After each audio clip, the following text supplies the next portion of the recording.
I'm Alex Del Sordo. And we have just Eddie. It's Kevin Sauer, Nita DeFrance, Eric Murray. It's Mahe Drysdale. It is Sir Matthew Pinson. Thank you for being here. I'm Alex Del Sordo with Rower's Choice, and this is another podcast. Now, I love doing this. I talk to someone new every single week. And here is someone that I've actually not really had a conversation with. However, he was on the shores watching his team beat my team all the way back in the early 2000s when I was over at GW. Yes, it is true. Wrote at GW. And yes, Michigan beat me. It was a heartbreak. But I have Gregg Hartsuff, the men's head coach of Michigan. Gregg, thanks for being here, man. Thank you. My pleasure. We love to talk rowing. That's this entire podcast. So my first question, I ask this to every single person. How old were you and where were you when you had your first rowing stroke? Tell me the story. Okay. Yeah.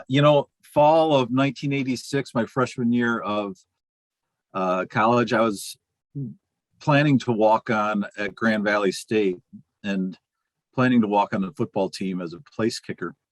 And the night before my official tryout, I broke my ankle playing pickup basketball at the field house. So that opportunity went out the window. The season went on. I was in a cast all fall. And about the time I came out of the cast, a guy who lived on my dorm floor across the hall from me was on the team. And he dragged me to an indoor practice as they were just coming indoors for the fall. And so I never took a stroke until the spring. I did all the winter training, and I think at some point in there, I knew that I loved the sport. Like I didn't know why, but I just liked the people and how the work ethic. And it was the first time I ever done a training-based sport. I'd played others like football and baseball, but I really enjoyed that aspect. At the time, we had Model A ergs. Most people don't remember those, but those. Holy shit! You'd row, and you'd have to stop watch the tachometer as it was ticking up, and sometimes a fan blade would go flying off. And hold on, Greg, you are so old. You are so old. Wow, yes. A Model A. Now you're at Grand Valley, so so I had John Bancarey at Marietta for 1 year. I went to Marietta for 1 year. He was there at Grand Valley. I actually don't know who the coaching staff was back in the 80s and 90s. Who was your head coach then? Well, a guy named Brian Brewer, who was the Grand Valley program was dropped in 81 from being a varsity sport, 81 or 82. And just a few people stayed around and kept it alive as a club, after having been the first varsity sport for something almost like 20 years, close to 20 years. So, he was one of those guys. And it was just a really fledgling little club because nobody knew how to run a rowing club. Mm-hmm. And to be honest, this whole experience at Grand Valley being it just wasn't a very good, well-run organization. I'll just say that. But because people were making it up on the fly. And at the time, club rowing was just, it's hitting its boom. Some clubs started forming in the 60s and 70s, but the real surge in club rowing came in the 80s and 90s. And so people were just trying to figure it out. And I learned a lot about, to be honest, how not to do things in a program. But yeah, it was a very small group of people. We just had a couple fours of guys, a couple fours of women. The university at the point was pretty small. And because of that, there weren't too many people on the team. It was actually Grand Valley State College, and then it became university later. But so then you're in the 80s. It's like you said, the surge of club rowing is happening. This is you're rowing until like the early 90s.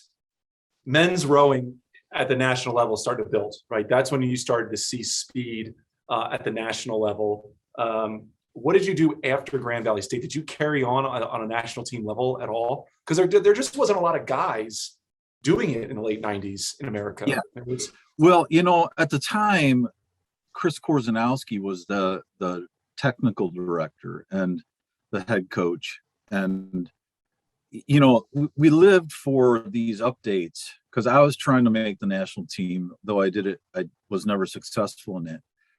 I was learning about the training, and to be honest, Corzo's stuff that he would put out was really educational. And I don't think too many current coaches and rowers realize just how influential Chris Korzanowski was to our current culture, because a lot of the leaders of our sport pulled from his knowledge. And, that was a foundation of my own coaching. I know Mike Tatey talks highly of Corzo. He was very influential on Mike, and a lot of the other coaches who have retired since, but his approach to basically coaching the country. And it was just through literature, because we didn't have internet. We didn't have, cell phones at the time. It was, you lived for these publications that came out like every 2 months, or maybe every month. And it was sent to you in mail, and you look through it all and then pull from it what you can. So that's crazy to me. I mean, think about access to education today, right? Like the young coaches, there's no reason for them not to be good at what you're doing. Like you were waiting every 2 months to learn about what not to do or what to do. I mean, that's wild to me, man. I love this because I had no idea that was the case. I had no idea. Yeah, no. He was so influential. He does get a lot of credit, but I don't think people really understood just like how influential he really was. So no, I can't imagine. No, I'd be like, well, you talk about culture and you talk about like how people train today. So much of it is based on this 80s, 90s education, like learning, like education, like the coaches that I had came from that era. Right. And then I just did what they did. Right. I brought what I did with them to when I was coaching young kids in the mid 2000s. He is extremely influential. So you said that you tried to make the national team, but it didn't work. I went to a few camps. One of them was coached by Jim Dietz and Sean Fedak at the Coast Guard Academy. And Jim was a mentor of mine as well as a friend. I coach within the All-American camp that he has with Mark Wilson. Yeah. In the summer sometimes. Mark was at one of those camps as well that I was at. So, but yeah, it was that time period, the late 80s was where a lot of growth was happening. And my coaches at Grand Valley, another guy besides Brian was a guy named Jack DeLine. They didn't really stay in the sport too long. And they helped the program prosper, but we just needed to take that next step. And John Van Curie was the coach that came along and did that for GVSU. Oh, I mean, big time. Like the number of athletes they had that turned into the national team in the Olympics. They went to Henley, for God's sakes. I mean, like whoever thought Grand Valley would go to Henley and actually be competitive too? Because I was there that year. They were pretty competitive. So, you find rowing, in my mind, late in life, right? Not a master, but you were like, you've already done basketball, you've done football, right? When did you decide coaching was your career? Like, how old were you when you said, that's what I'm doing for the rest of my life? Well, you asked the question about my first exposure to the sport, and that didn't come until spring break and taking actual strokes on the water, wooden oars, wooden equipment. We actually raced FIT because it was in Melbourne, and we got hammered, and I called it over the head crab.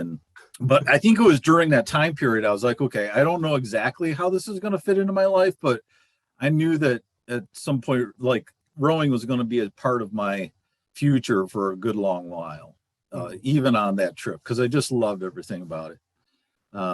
but I really I got married fairly young. My first wife was a rower at Grand Valley as well. That's how we met. Oh, wow. And then she went to graduate school at the University of Michigan, which is not far from where I grew up. And so she, when she moved out, we both moved down. I was still training in a single, and then the coach of the Michigan program, a guy named Will Brewster at the time, he asked me if I was interested in coaching the freshmen. And well, I had done some coaching at Grand Valley my last couple of years as an undergrad because it was so clubby that rowers did coaching. Mm. I really look forward to this, being able to sculpt a group of guys and prepare them for championship racing. And he resigned at the end of that year, and I was hired as the interim. And it was really at that stage I was thinking, okay, I think coaching is going to be my career, and Wow. fairly early on. That's actually very early on. Yeah, I was 25 at the time. I wasn't much older than the guys on the team. Yeah, really. I mean, you stayed in the whole Michigan. Well, we're going to get to that in a minute. I want to talk about that. I have another whole topic for that. So you rode for a handful of years, and then you just moved into the coach's launch, right? So really, you really didn't row for more than 4 or 5 years, right? Yeah, I mean, roughly 5 years, and then started coaching. Now, did you compete? So Greg Meyer was my coach at GW, and Yeah, that guy's a fucking animal, and he would do some of the erg pieces with us. yeah. I got a funny Greg story. I'll tell you. I know you know Greg. I got to tell you the story. So it's the first month he's coaching us, and we're a brand new. Like, to him, we're a brand new team, right? We had 14 guys in the whole squad, and I'm on the last erg inside the boathouse, and we had to do an hour of power to sort of like end the season, right? And he says, we need a boat average of under 145. And like, that's insane, by the way. Like, we're a pretty new team. Like, GW really wasn't that fast.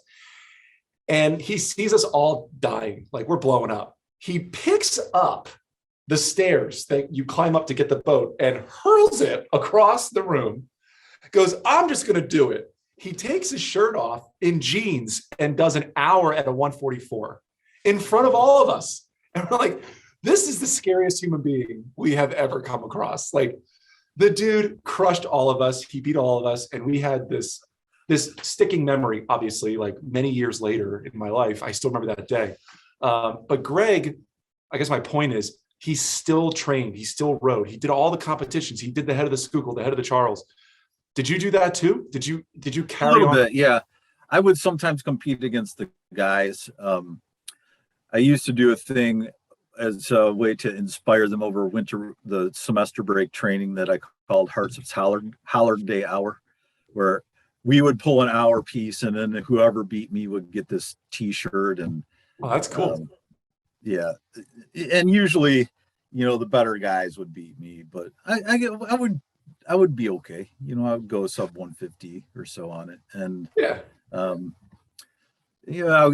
I rode in my single. In fact, I would say the more I rode in my single, the more I started understanding rowing, and I could transfer that into better coaching from the coach's launch. Do you suggest that? Do you suggest that to other young coaches that they should Yes. do that?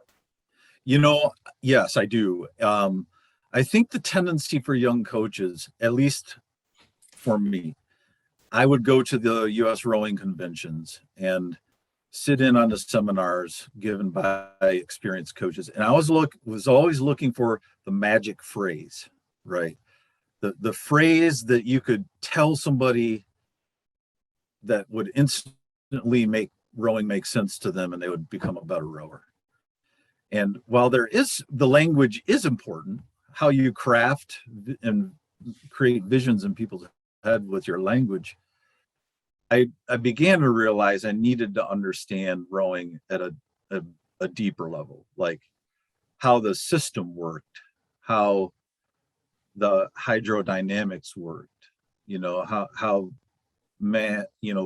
athletes interacting with equipment and each other all needed to fit together. And that rowing in a single taught me that, taught me because I was experimenting with my own methodology and things like that. So yeah, I definitely think so. There's more to it than just the magic phrase. You have to really understand it.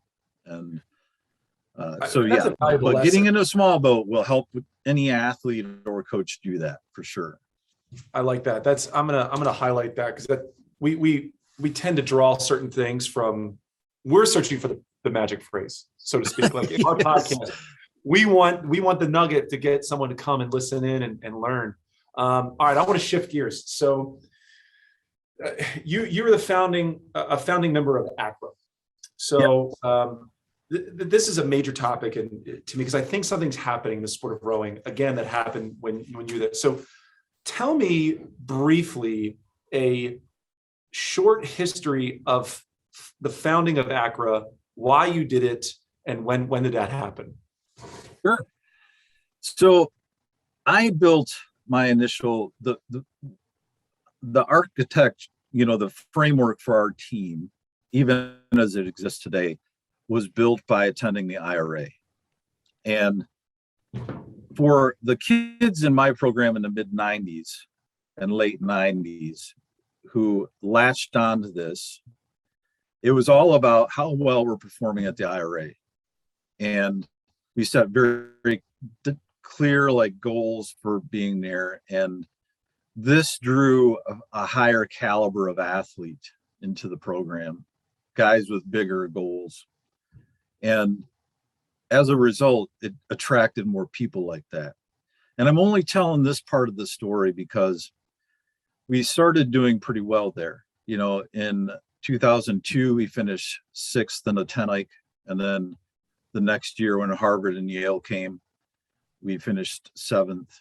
And then there were half of the years, we were kind of always in the petite final. We were pushing to make the final, which we fell short of, a couple of times. But so we were trying to do some groundbreaking, and as a result of our success there, I think some people are aware of how this all went down, but probably a lot of people are not. So our success there was starting to influence the coaching circle and the sport as a whole. And a few coaches lost their jobs because they were cited as losing to us. And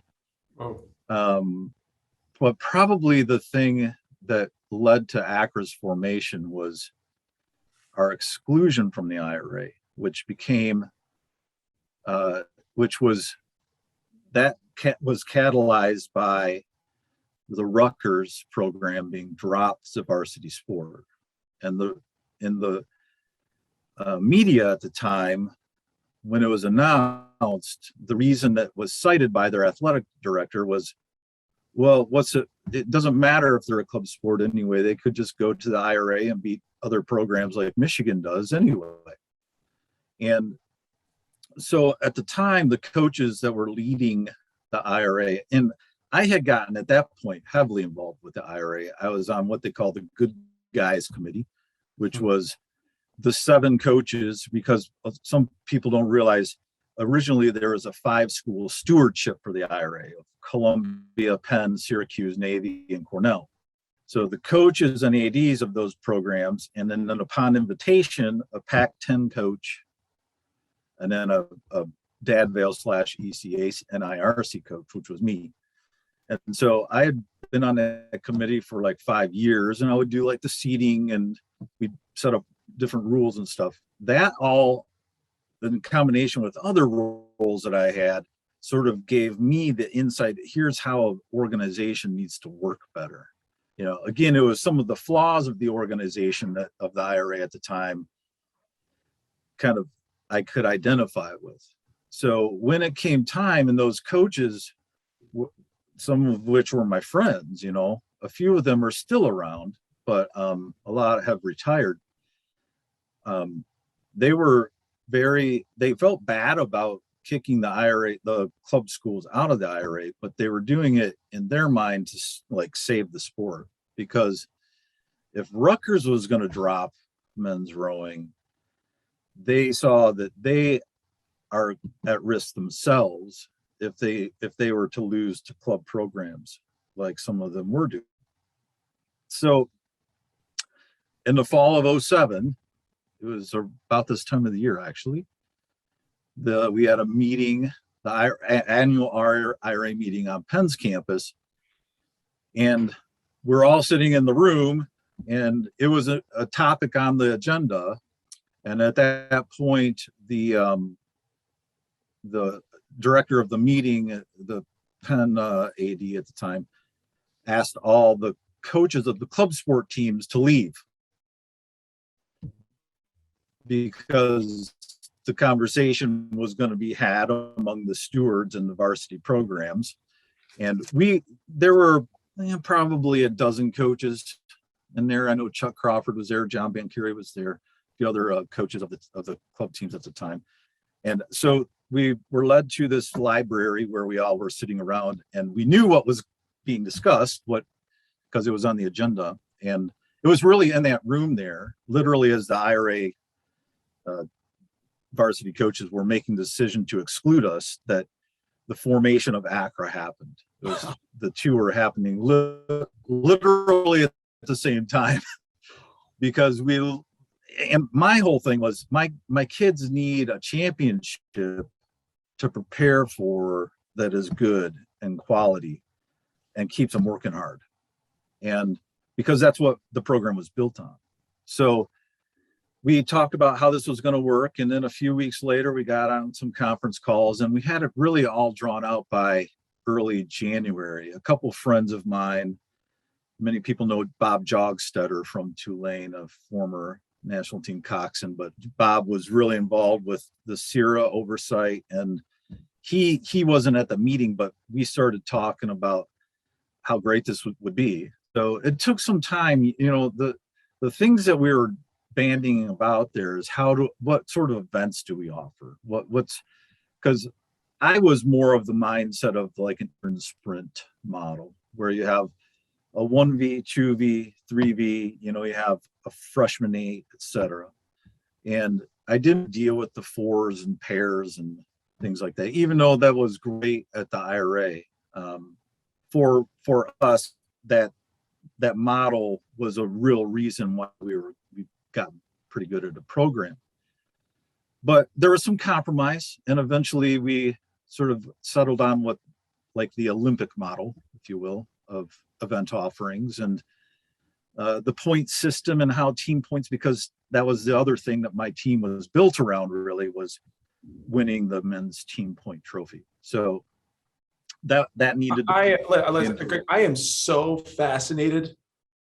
I am so fascinated by this. This is wild to me. And I've been in the sport not nearly as long as you. Like I was born in '85. Okay, so put that in perspective. But like I didn't know that there was this private meeting among the IRA coaches, and they said, "Hey, listen." And I know there's some of your friends, and some of them were my coaches, and say, "Hey, go over there. You kids go over there. We're going to have this other conversation." And John Bankieri and you, and I'm sure a number of other coaches that I've known for years, said, "We got a better idea." Because you're right, your program and the others, they need a championship, right? So we're in this point in rowing now that the IRA has been decided by the same three schools since 2008. So Wisconsin was the last team to win other than these three schools. And you know the schools, it's the same ones over and over and over again. There is talk among coaches now in the IRA level, this is select group people talking, like, we need to do something for the other 12, 15 schools that are racing, because it's the same three over and over again. They need a different model like the NCAA. I'm convinced, and I'm not a decision maker here at all. I just support rowing. I'm convinced that we needed to adopt a completely different model, which is what you did in 2007. Do you agree that there needs to be another change among rowing? Well, yeah. If they're going to have diversity, now, to be honest, I mean, that diversity at ACRA, I mean, my program has done pretty well there. And I don't know if the event offerings have had the effect on diversity, but what we did do is left avenues for programs who didn't have the numbers, the number of athletes that we did, to actually become good. And so, and I can see this happening at the IRA. To me, the hate back on is that era where we were at the IRA, the 96 to 2008 time period. It was just so much fun, just, and the thing that's different now is, besides the three big eights, and freshman rowing has been eliminated for a number of years now, that most current rowers don't really have a memory of what freshman rowing was. But as Tatey would commonly say, it was harder for him to win the freshman eight at the IRA than it was to win a medal at the World Championships in an eight. And because of the depth of competition, it made it very challenging. And so, but that same slate of events was offered during that time. It was the 1v, 2v freshman eights. You had varsity four, you had the straight four, you had the pair. There were a few lightweight events, and it was just a lot of fun, But the one thing we did do is we expanded to sculling. Now, ACRA sculling hasn't, what I would say, produced the best scullers in the U.S. It still tends to be a mishmash of top kids from smaller programs and like my 3V or 4V, and just whomever's kind of going there. But it's nevertheless an opportunity for kids to row. And as a result, I think the compromise that we came up with ACRA, so ACRA is, prior to the pandemic, the second largest collegiate regatta in terms of competitors. And it was on a trajectory to overtake the Dad Vale having lost some schools due to NC2A shifting and qualifying regattas. And so, but the pandemic kind of shut that all down. But it still has that opportunity to grow. And so what happened is, these smaller programs who are learning how to better structure their programs, in part with some of the education that I've been trying to do with them over the years as to how to better run their organizations, they've gravitated towards those events. And as a result, those events have filled up. And that's what allowed more participation to happen at ACRA. I've been preaching this from the mountainside, is I don't necessarily think that we need more championships, right? I think you still need the IRA. I think you still need the NCAA. You still need, like, who is the fastest eight in the country, but you need more opportunity for rowing to grow itself. Like, rowing doesn't just affect the person who wins the IRA. It changes everyone else's lives that row, right? You just need more opportunity. And with your background of starting this ACRA, it's an interesting, hearing that story of it is interesting, because I think it's actually happening now in another way. And I don't know what the new division is going to be. I don't know what the big change is going to be. If I had a decision, I would say NCAA, rowing becomes an NCAA sport, period. Like that. Well, I know there's a proposal on the table for it to become an NC2A sport. I don't see, and I know I have this conversation with a handful of IRA coaches, and some agree and some disagree, but I think if you want the sport to grow itself, I think you need the support of that larger organization behind it. Like, you're not going to do it with a bunch of guys, in a library at Penn. No offense, I just think you're going to more. No offense. Exactly. I got this. My last question for you, and I'm so excited to hear this answer.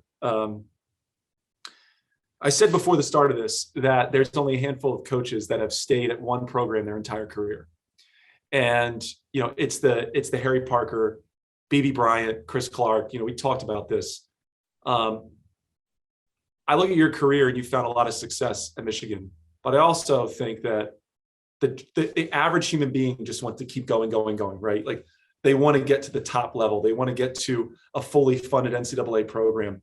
Why have you stayed at the men's club level your entire career? And why didn't you go after, say, the big paycheck at Texas or the big paycheck at Yale? Like, why stay there?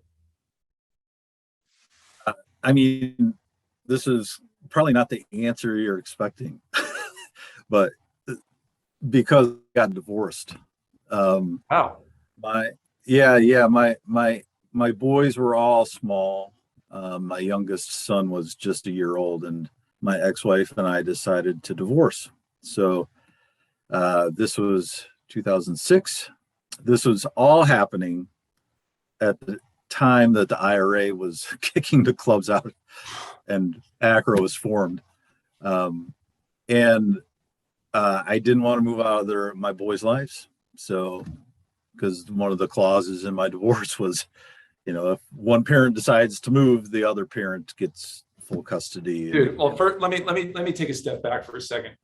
That is the most honest answer I could have possibly gotten. That is an incredible thing for you to say. I got choked up because I got 3 kids, and I know that I wouldn't go anywhere other than that one place that they were at. There's no way that I would leave my kids, no matter what. So, and then for you to be going through. So that's the same decision.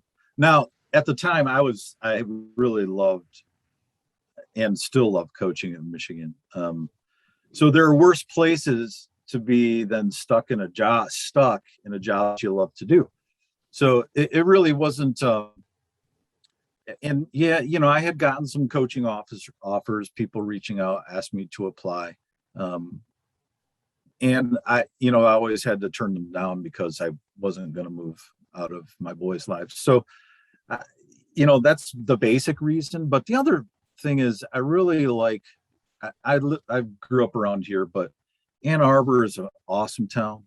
And the university, despite the ebbs and flows of what the university administration can come up with sometimes, it's all pretty good. And then I like being involved with ACRA and teaching young college club coaches sort of the methods that can work.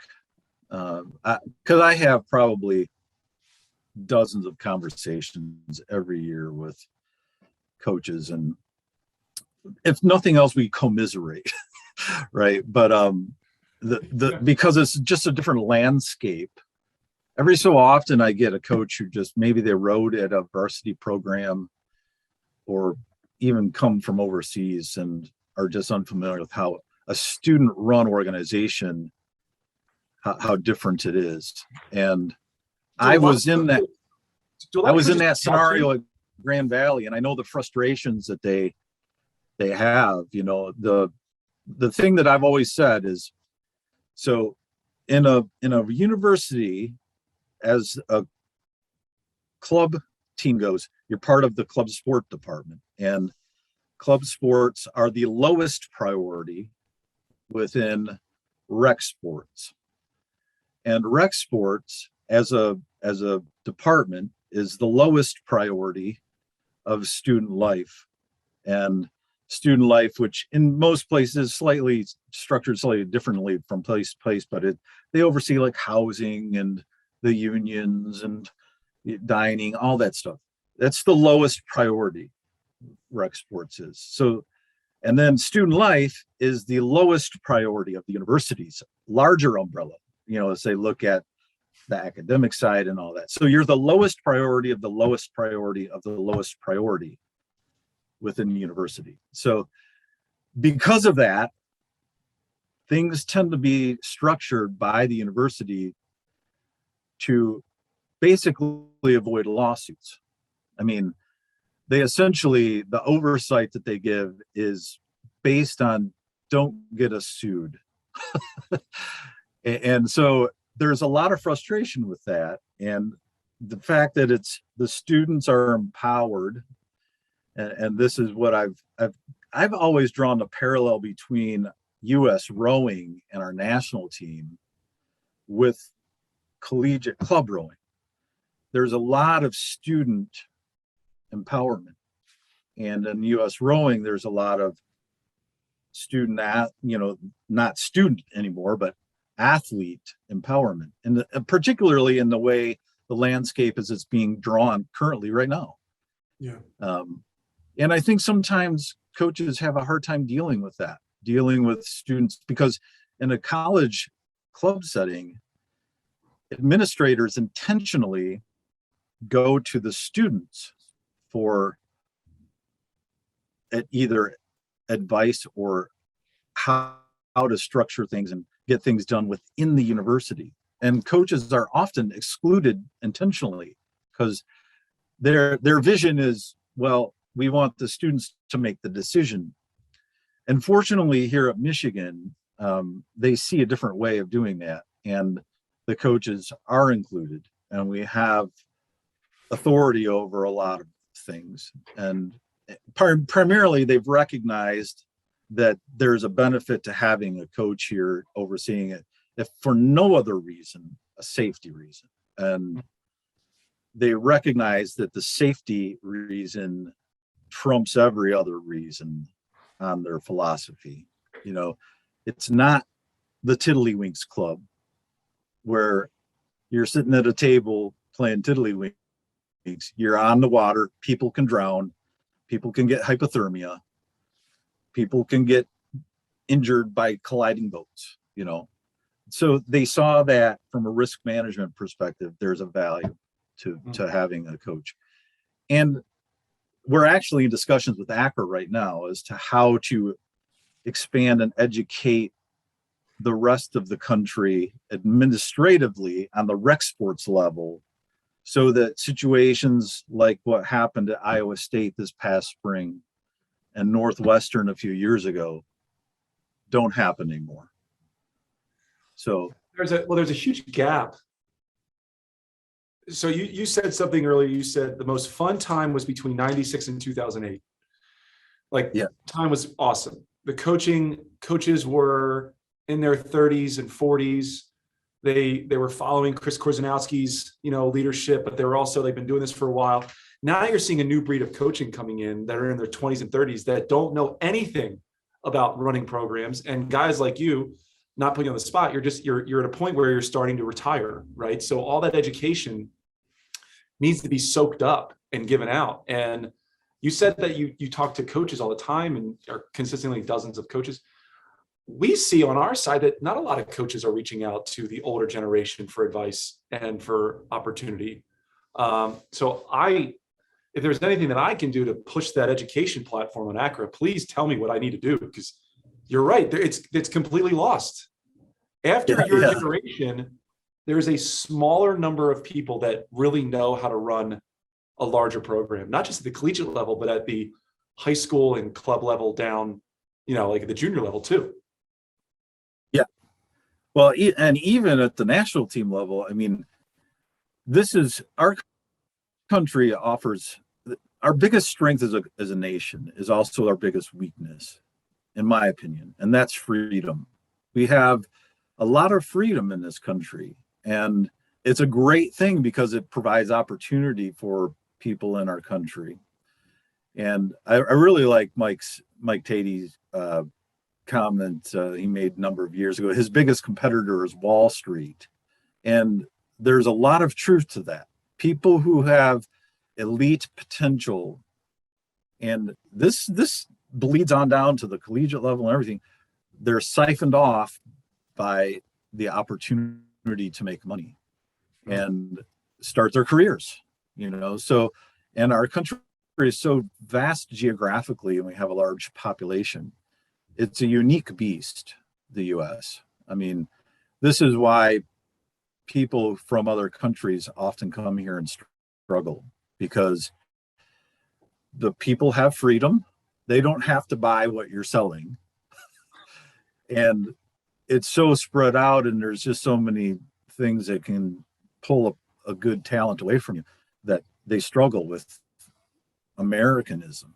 And so the coaches that are coming up, to tie it all together into a vast system, it's going to take a person administrator who is willing to sit down and talk to people and find the compromises and the commonalities and bring it all together so everybody's on the right page doing the same thing towards the same goal.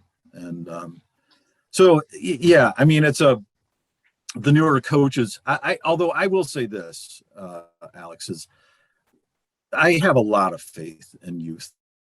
I mean, I come from a very small town, 500 person town, and I will say that let's just say they're out of a more conservative leaning philosophy, but there's a lot of talking down to kids these days. Kids these days just don't have any discipline. They don't want to work, blah, blah, blah. And I will say, after coaching 30 years of college people, I have a lot of faith in youth. I mean, I think they've learned to communicate at a level that older people of my generation and older have not learned to communicate with. That it's different, and because it's different, they tend to get chastised a bit more. But I have a lot of faith. The kids that are coaching this day, as long as we can keep them in the game, that's the thing. I mean, coaching talent is siphoned off just like athletic talent, right? We'll be okay. We'll be good. Man, Greg, I gotta say, this was like not the conversation I thought we were going to have. This was fantastic. And what's funny is I know that I can have a part 2, 3, 4, and 5 with you. I mean, there's so many things that I would love to keep talking about, but in the interest of time, we got all winter. This is what rowing coaches do this time of the year. We get to sit around and. I want to end with you saying one piece of advice for a young 20-something-year-old coach who's just starting this spring, this winter. What's one piece of advice you want to give him or her right now? If you want to develop that vision of rowing, a better rowing stroke, and teaching, I think how you choose, how you develop your teaching ability. Spend a summer or even a couple weeks of your summer and go and be an assistant under a coach running a national team camp, or a good coach running the team, be it for selection or what, and just watch. Probably the times that I learned the most were in those times. Like, I could actually see drawn out over the course of days and weeks what how the coach was trying to get to where he or she wanted to be at the end. And so, and just the language they use, the drills, how they tie the drills into the language, and piece drill works together to highlight concepts that they're trying to get across. You get to see that in motion.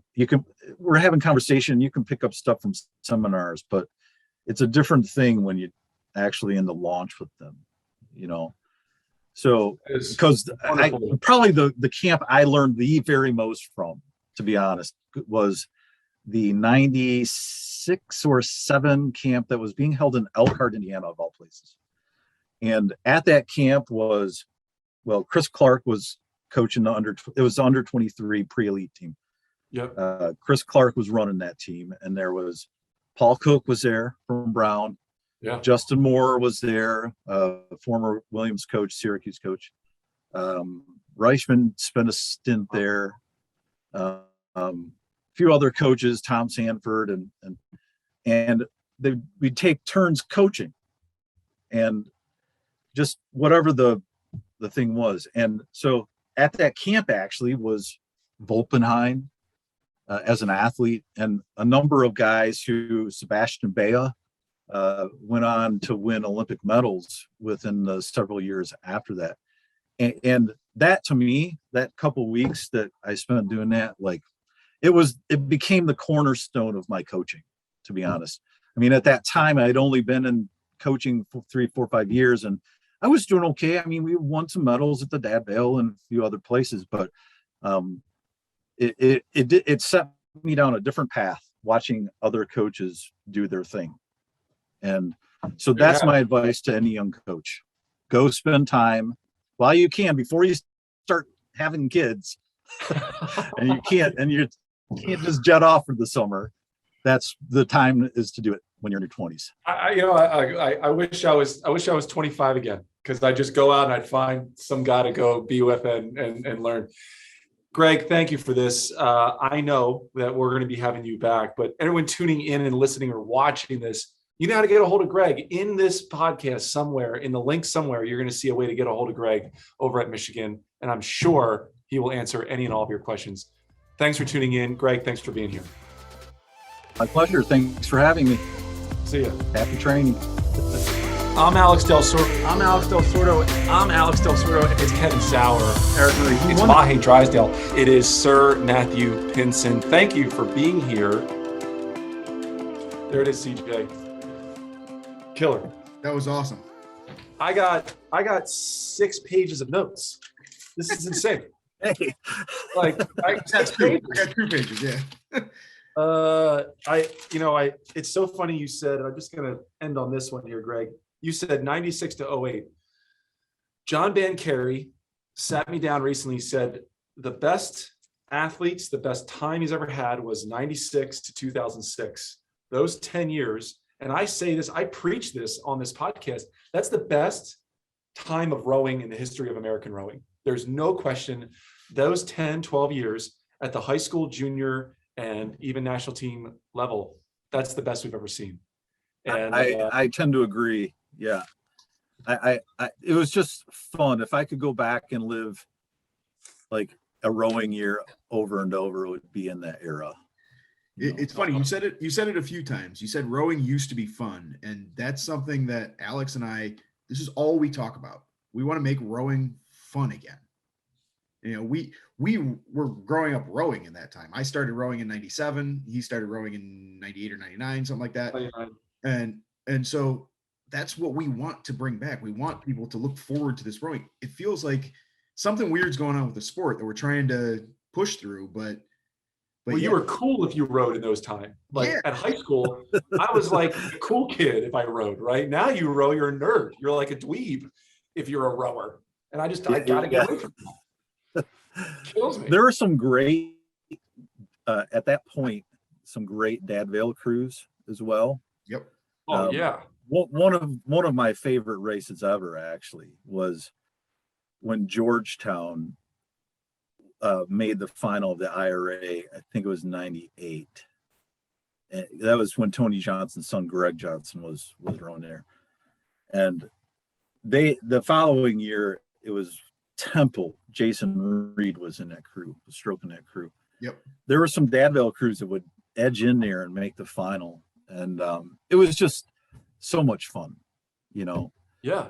My favorite race ever with one of my crews, besides our freshman winning the silver medal was a thrill, and that was 02. But we had a repechage in 03 where it was Temple, Dartmouth, and us, and it was 2 out because remember at that time, repechage they did Thursday morning heats and Thursday afternoon repechages, and Thursday afternoon repechages was just phenomenal race watching because these were the crews like your season was either going to be ruined or made, because everybody knew that Washington, Cal, Harvard, and they would win. They would progress to the semifinals out of the heats, right?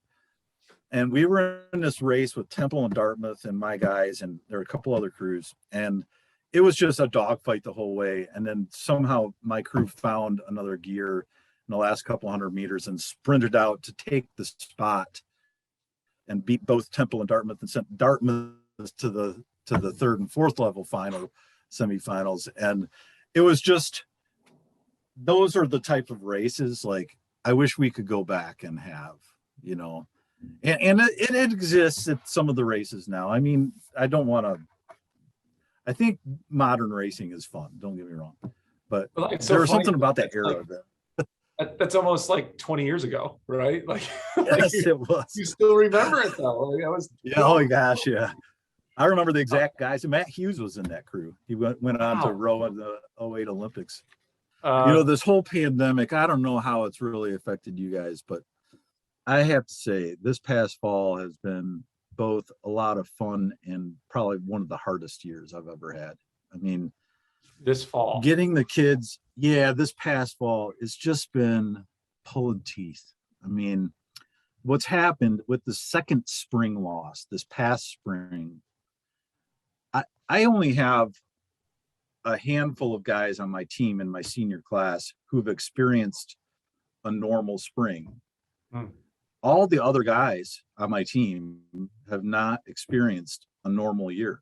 I don't have a single guy who's rowed a season as a varsity member, because in our world, in the ACRA world, freshman novice rowing is still a thing because it's always going to be a thing because it's our lifeblood. And so we weren't able to get a sophomore class who were freshmen last year. And it's just been hard getting kids to commit at the level that's needed to be good. It's been hard because they've had basically a year and a half of just being able to do their own thing. You know, they can go work out, or maybe they don't work out. They just get to do it whenever they want. Getting them to commit to group training has been really hard. Or you think you're almost over that hump? Do you think you're almost there for this winter, spring? I think the whole year is going to be pretty hard.